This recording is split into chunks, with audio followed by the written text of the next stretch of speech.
Hello, everybody. This is Gerald Salenti, and it's Wednesday, February 8th, 2023. And once again, we are very honored to have with us a man of dignity, courage, respect, knowledge, insights, observations, and those about the Constitution, the Bill of Rights of the United States that I challenge anybody to top them on. And the most importantly, or sadly, how we've lost what the Constitution and the Bill of Rights is supposed to mean. Judge Napolitano, thank you so much for being with us today. It's a pleasure to be with you, Gerald, today and every Wednesday. This article that you wrote about, about how we've lost our freedom. And you said freedom's extinction. Freedom is always just one generation away from extinction. Extinction, Ronald Reagan said. And you go on to detail how, quote, and this is so important. The essence of that argument is that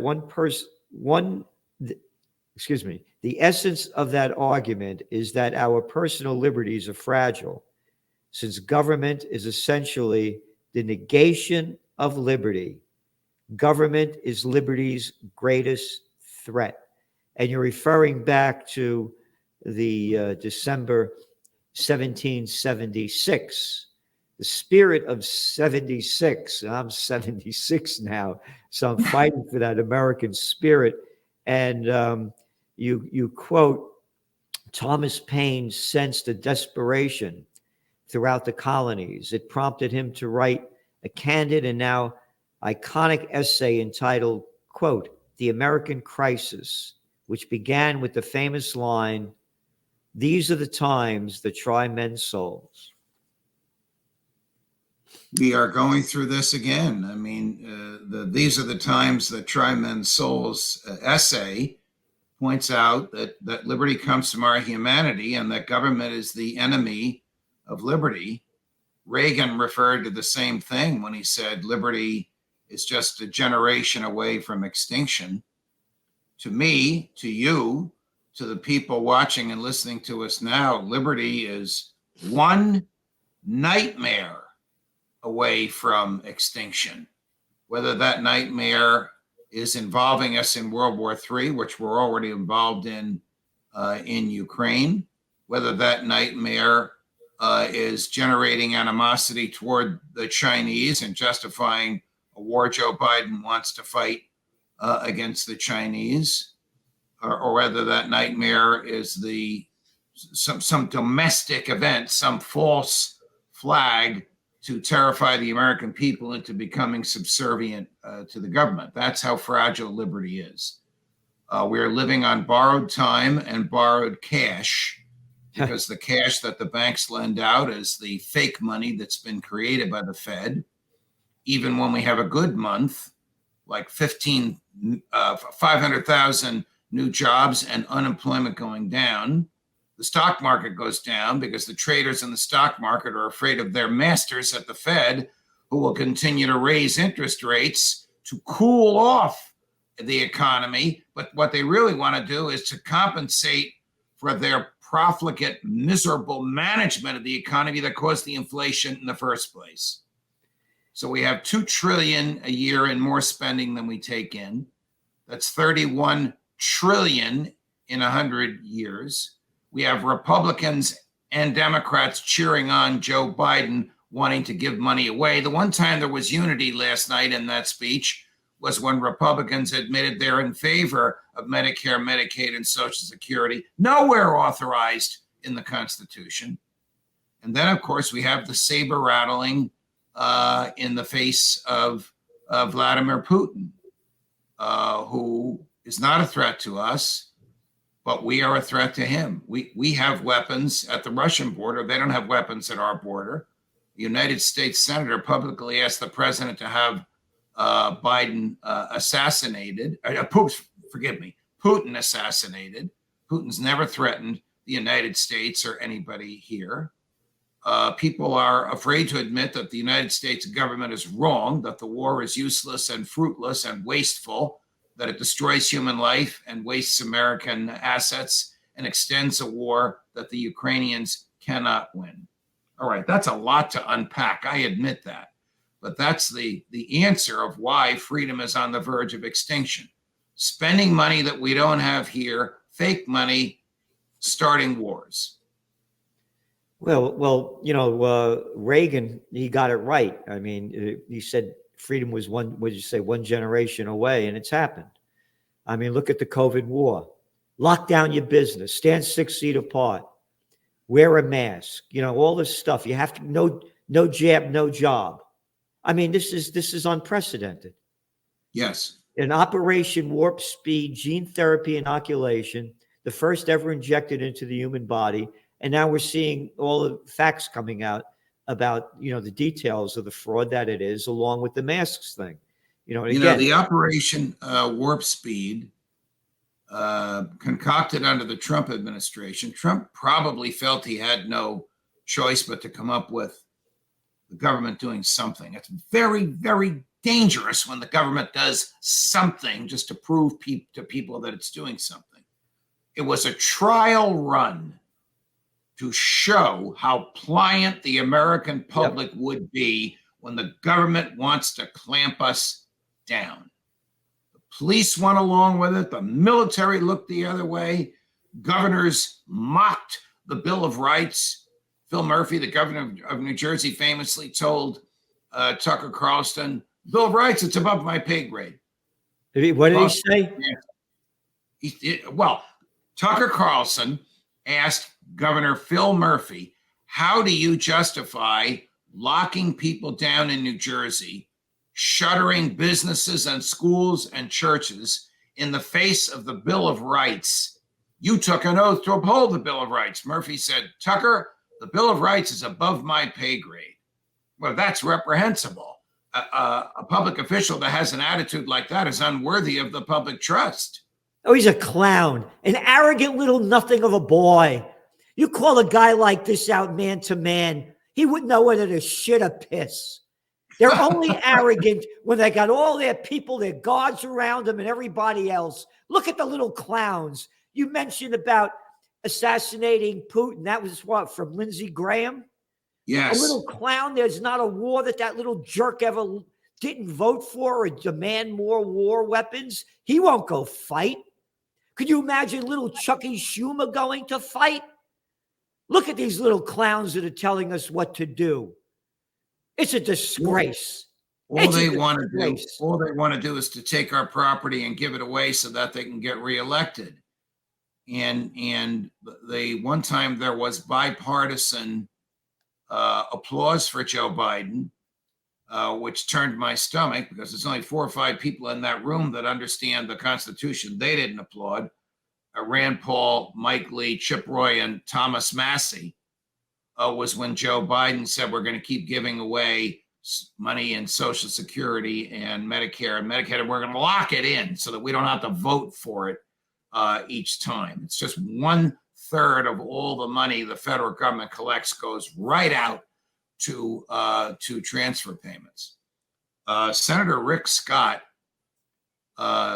suggested an amendment to the Constitution, which would provide that all federal laws would sunset 5 years after they're written. All. And if they're really any good, Congress would have to reenact them. You know who was in favor of that?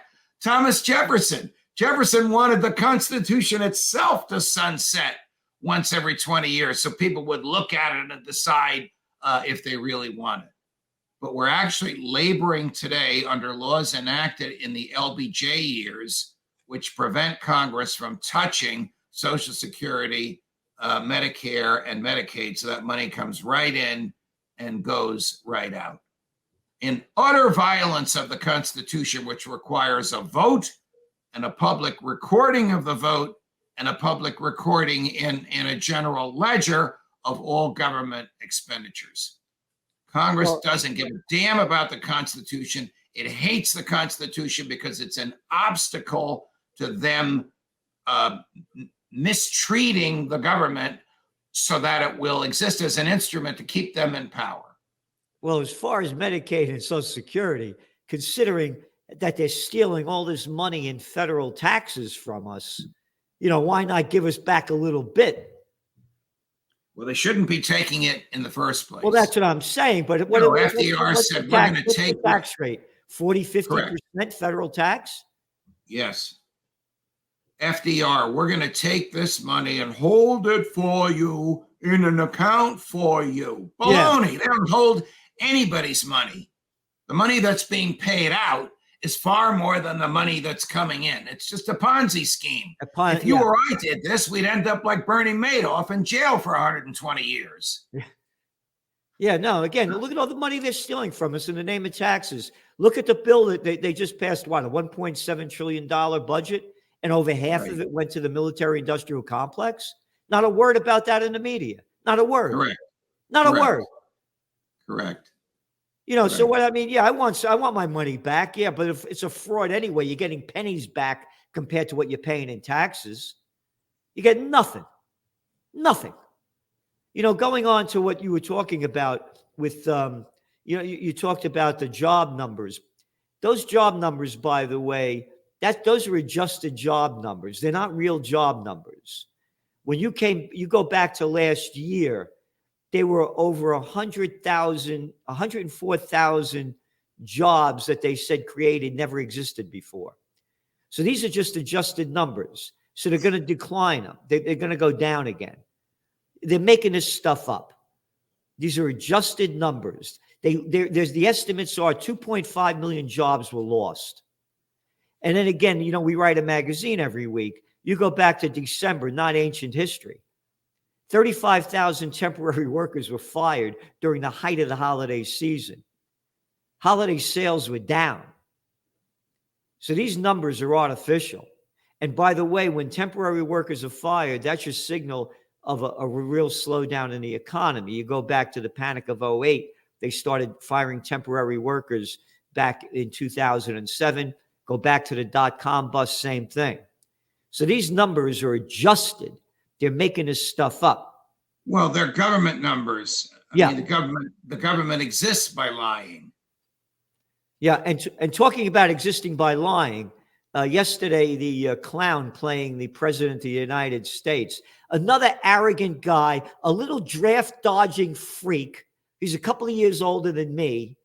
He got a bunch of deferments, and there hasn't been a war that he hasn't pushed for, promoted, and wanted more of. Joe Biden, you know, gave his State of the Union. What union? State of the Slavelandia address yesterday. And I didn't listen to it. You know, I don't want to hear either. I hear enough bullshit every day. I didn't want to listen to his. What was your take on it? Well, I went to bed early, so I didn't listen to it either, but I did watch the clips from it this morning. You know, it was a political pep rally, and all presidents do it. But what really turned my stomach is when he quite properly accused Republicans of wanting to reduce Social Security, Medicare, Medicaid, and they booed, saying, no, we don't want to reduce it. We're in favor of it. Well, where is that in the Constitution? And what do Republicans stand for today? So they're embracing Joe Biden and embracing their Democratic colleagues on issues that are profoundly unconstitutional and have to do with giving away money. They stand for nothing. We don't have two political parties there, with a few exceptions in both parties. We have one big government party with a Democrat wing that likes war and taxes and individual welfare, and a Republican wing that likes war and deficits and corporate welfare, and they both will rub each other's backs to stay in power. That's what unified people around Joe Biden last night. It was enough to turn your stomach. What did he say about the Ukraine war? Anything? Yes, he did. It's a war to save civilization. It's a war to save the dignity of America and Europe. Joe, I defy you to tell Gerald or me or anybody watching us now how American lives, property, or national security are at stake in this war. Joe, what is your goal? Is it removal of the Russian army and Russian citizens from Crimea? That's impossible. Is it removal of Vladimir Putin from office? Well, that'll start World War III. Are the Russian soldiers and Russian citizens in Crimea or Vladimir Putin in office even remotely a threat to the United States of America? Joe, tell me how. He can't answer this stuff. And what was the reaction from the Repulsivkins when he talked about the war? They love it. They love war. It's the Lindsey Graham crowd. You were quite right earlier. I don't know what Senator Graham's personal history is. I think he's in the Air Force Reserve. Yeah, in fact, I think he's a general in the Air Force Reserve. But be that as it may, he, like his mentor, the late John McCain, never met war or somebody else's blood that they couldn't cheer about.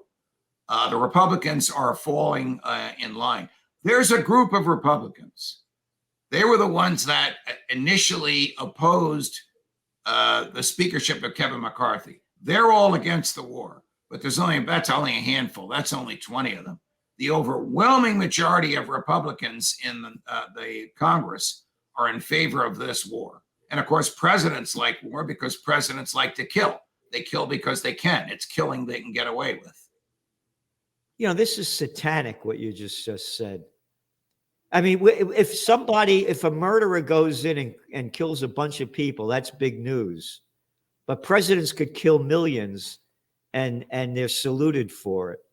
Correct. As I said, I did an interview with Colonel McGregor.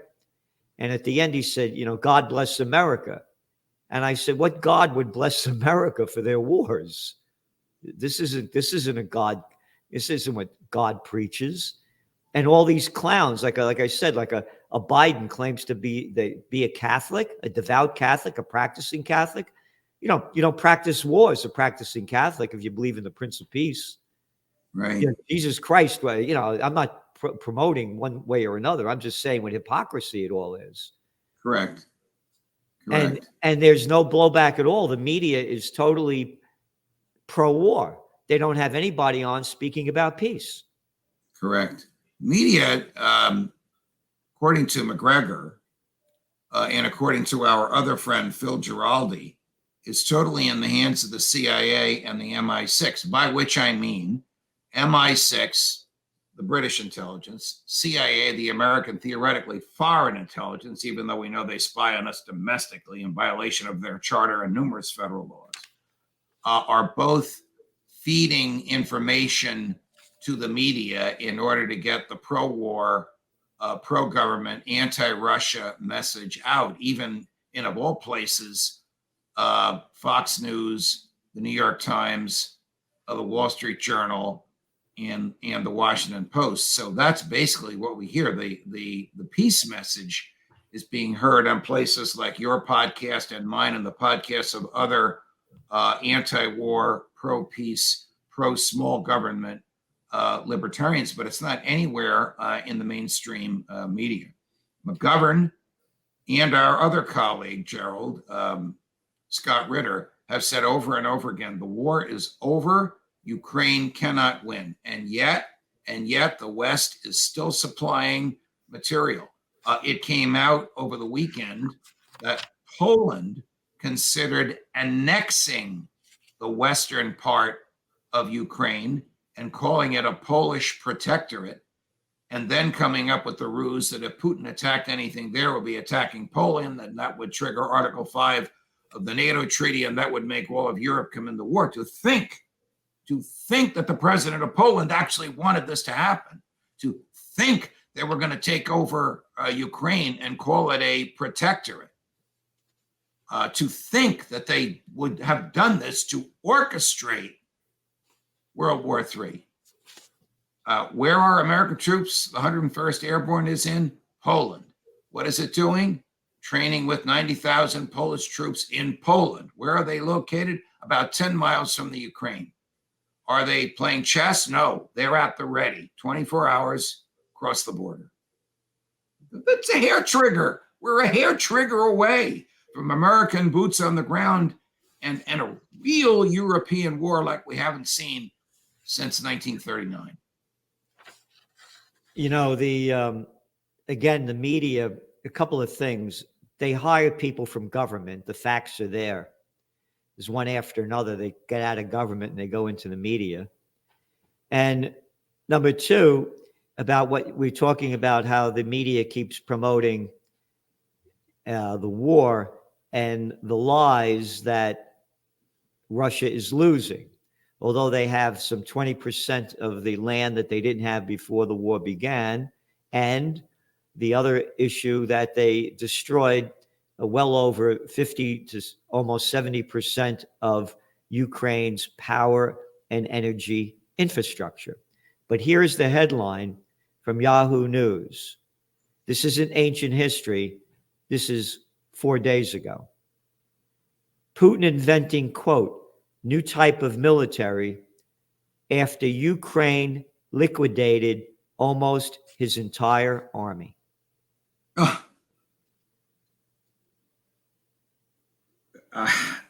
that just Russian dictator Vladimir Putin has begun to invent a new type of military because his entire army has been nearly liquidated by the armed forces of Ukraine.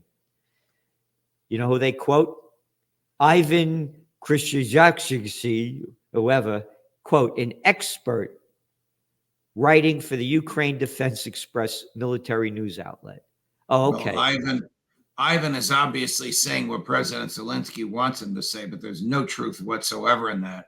Putin has between 300,000 and 500,000 troops who will begin the long, slow, inexorable, unstoppable march into Ukraine next week.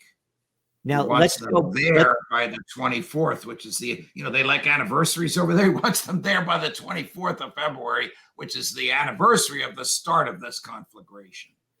And again, these clowns, these media whores, these prostitutes, they never wrote about Bush's losing wars.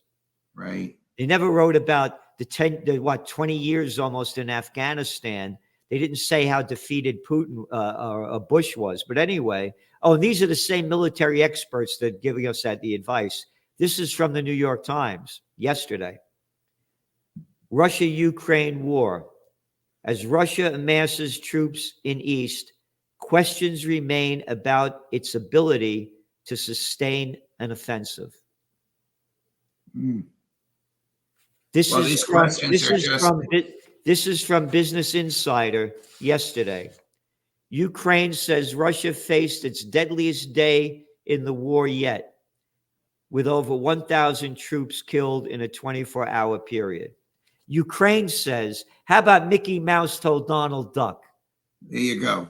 It's the same level of credibility. And as we speak, President Zelensky is in Great Britain. I didn't know this. Great Britain is the second largest supplier of military material to Ukraine. I thought it was Germany after the U.S., but it's not.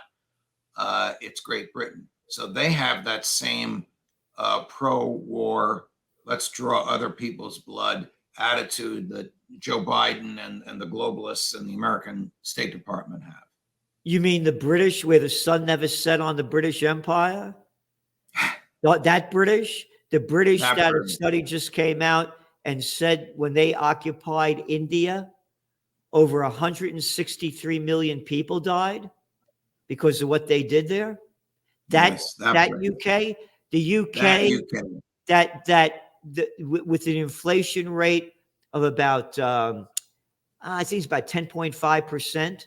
I think you're right. And the people are starving and the country's falling apart and they're sending all this money to go fight war.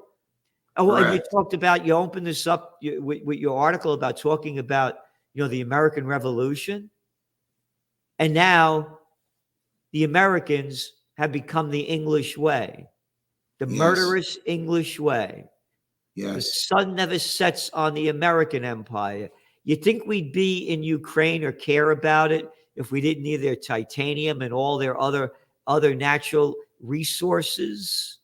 And because we want to keep Russia down as we have been doing since the end of World War II? You think we would have invaded Iraq if their major export was broccoli? Knowing how the Bushes hate broccoli, you're exactly right. And when you said the sun never sets in the British Empire, the sun never sets on the American military empire, Yep. because we have 903 military installations around the world. There isn't a single human being that can name or identify all of them, but it's a string all around the world. And by the way, we're beefing up our military installations in Taiwan and in the Philippines. Again, getting ready for Joe Biden's war. He wants a bloody war to start before the election of 2024, because that's the only way he believes he can get reelected. Unless, of course, the Republicans are stupid enough to nominate Donald Trump, then Joe wins in a cakewalk. Well, again, it's the as I say, when all else fails, they take you to war, Right. and that's what they're doing. And again, that clown, as you mentioned, more bases in the Philippines, 4 more bases in the Philippines. Right. That arrogant guy who the general, I wonder how many people he killed in Iraq as General Lloyd Austin, that then became sitting on the board of directors of Raytheon, the second largest defense contractor, is now our Secretary of Defense. It's not a revolving door. It's an open door of crime. Judge, Yes. Thanks so much for being on today. And thank you for all the knowledge and the wisdom and inspiration that you give us. And I appreciate it so much. And so does everybody that's listening. So thank you. And we'll see you next. Always great to spend time with you, Gerald. All the best.